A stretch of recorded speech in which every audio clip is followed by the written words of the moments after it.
شہر حیدرآباد کے اشوک نگر میں Telangana public service commission group 1 کے امتحان کے لیے بڑھتے ہوئے پروٹیسٹ کے درمیان آج مرکزی وزیر و B J P leader Bandi Sanjay Kumar نے احتجاجی مقام کا دورہ کیا اور امیدواروں سے ملاقات کی۔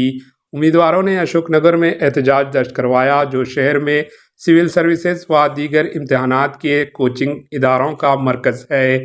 بنڈی سنجے کمار اشوک نگر سے تلنگانہ سیکریٹریٹ تک مارچ میں متاثرین کے ساتھ شامل ہوئے تاکہ چیف منسٹر، چیف سیکریٹری یا کسی دوسرے عہدیدار سے ملاقات کی جا سکے تاکہ امیدواروں کے مسائل سے آگاہ کیا جائے۔ احتجاج کرنے والے امیدوار امتحان کے شیڈول اور بھرتی اور ریزرویشن پر تشویش کا اظہار کر رہے ہیں۔ اپوزیشن BRS بی جے پی مظاہرین کے خلاف لاٹھی چارج اور پولیس کارروائی کے خلاف کانگریس حکومت پر سخت تنقید کی گئی۔ اس موقع پر بنڈی سنجے کمار کو پولیس اسٹیشن بھی منتقل کیا گیا۔ Bureau report AHN news.